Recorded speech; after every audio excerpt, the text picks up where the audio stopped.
వాడిపోక ముందే నన్ను వాడుకో ప్రభువా.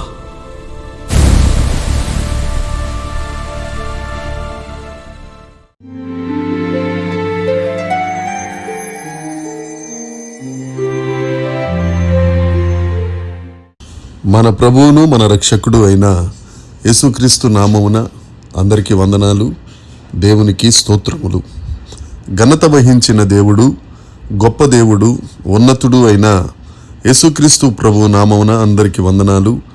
ఆ దేవుడు మన ఎడల గొప్ప కార్యములను జరిగించి మరొక నూతన దినములోనికి మనలను ప్రవేశపెట్టి మనలను సజీవ లెక్కలో లెక్కించి తన కృప మన ఎడల విస్తరింప చేయుచున్నందుకై ఆ యేసయ్యకు సమస్త మహిమ, ఘనత, ప్రభావములు కలుగునుగాక. ఆ అద్వితీయ సత్యదేవుడు ఈ నూతన దినములో మనకు అనుగ్రహించిన పరమవాక్య ధ్యానము కృపావార్త. పరమగీత గ్రంథము 4వ అధ్యాయము 16వ వచనము. ఉత్తర వాయువు ఏతెంచుము, దక్షిణ వాయువు వేంచేయుము, నా ఉద్యానవనము మీద విసరుడి, దాని పరిమళములు వ్యాపింపచేయుడి, నా ప్రియుడు తన ఉద్యానవనమునకు వేంచేయునుగాక, తనకిష్టమైన ఫలములనతడు భుజించునుగాక. దేవుని యందు ప్రియమైన దైవ జనాంగమా, దేవుడు మనకు అనుగ్రహించిన ఈ దిన వాక్య భాగమును బట్టి సమస్త మహిమ యేసయ్యకే చెల్లునుగాక. నిన్నటి దినమున ఉత్తర దిక్కు, దక్షిణ దిక్కు అనే అంశం గురించి మనం కొంత ధ్యానించగలిగాం. ఉత్తర దిక్కు నుండి వచ్చే దేవుడు, దక్షిణ దిక్కున ఉన్న సంఘాన్ని, ఈ రెండిటినీ కలిపేది వాయువు. అందుకే ఏతెంచుము, వేంచేయుము అని ధ్యానవాక్యములో వ్రాయబడి ఉన్నది. అందుకే వాయువును గమనిస్తే గాలి అని అంటాం. ఈ గాలిని గురించి మనం కాస్తంత ఆలోచిస్తే లేఖనములలో పరిశుద్ధాత్మ దేవునికి సూచనగా ఉంది.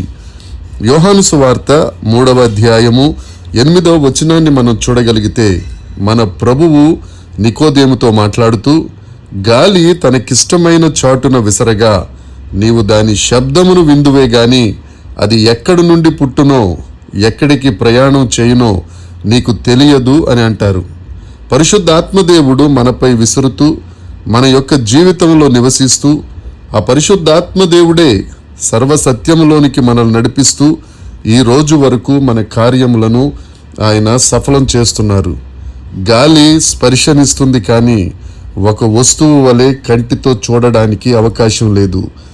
గాలి ఎంత అదృశ్యమైనదో అంత శక్తి కలిగినది, అది కనిపించదు.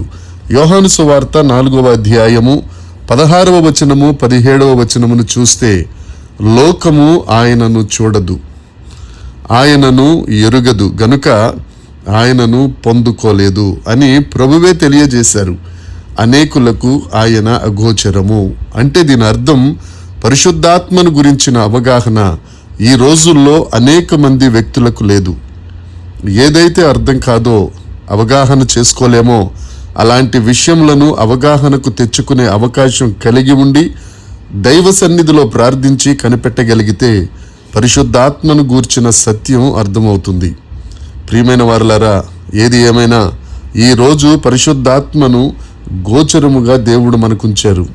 అనేకులకు అగోచరము.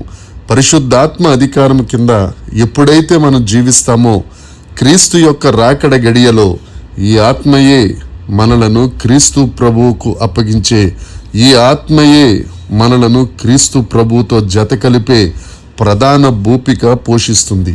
అందుకే ఉత్తర వాయువు ఏతించుము, దక్షిణ వాయువు వేంచేయుము అని మన ధ్యాన వాక్యములో చూడగలిగాము.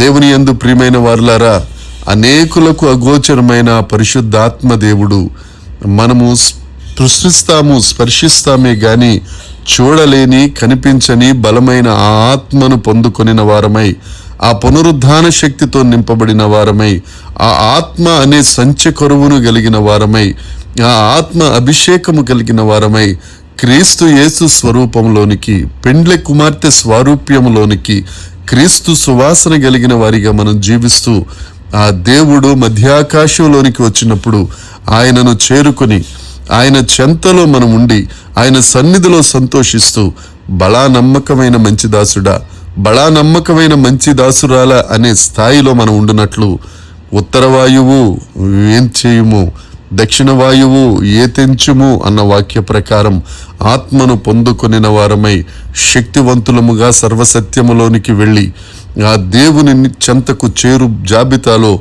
మనము నిలిచి ఉందముగాక. దేవుడు ఈ వాక్యమును మనందరి వినికిడిలో దీవించి ఆశీర్వదించి ఫలభరితము చేయునుగాక. ఆమెన్. ప్రార్థన. పరలోకమందున్న మా తండ్రి, పరిశుద్ధుడా, గొప్ప దేవుడా, అత్యున్నతుడా, సర్వశక్తిమంతుడా, మమ్మలను సత్యము నుండి సర్వసత్యములో నడిపించుటకు, మమ్మలను అనాథులుగా విడువక తోడుగా ఉండుటకు మీరు చూపిన కృపను బట్టి, మీ పరిశుద్ధ ఆత్మని ఆదరణకర్తను బట్టి మీకు వందనాలు చెల్లిస్తున్నాం. అందరము ఆత్మ అనే సంచకరువు కలిగిన వారమై, ఆత్మతో నింపబడిన వారమై, ఆత్మచేత మత్తులో మేము ఉండి మీ స్వారూప్యములోనికి వచ్చి, దేవా, వరుడై మీరుండగా వధువుగా మీరు కోరుకొనిన గుణలక్షణములు కలిగిన జీవితం మేము జీవిస్తూ తుదకు నీ సన్నిధికి చేరగలిగిన భాగ్యమును మా అందరికీ అనుగ్రహించి మహిమ పొందుమని నజరేయుడైన యేసుక్రీస్తు నామమున ప్రార్థించి అడిగి వేడుకొనుచున్నాము తండ్రి. ఆమెన్. దేవుని కృప మనందరికీ తోడై ఉండునుగాక. దేవుడు మనలను దీవించునుగాక. ఆమెన్. ఆమెన్. ఆమెన్.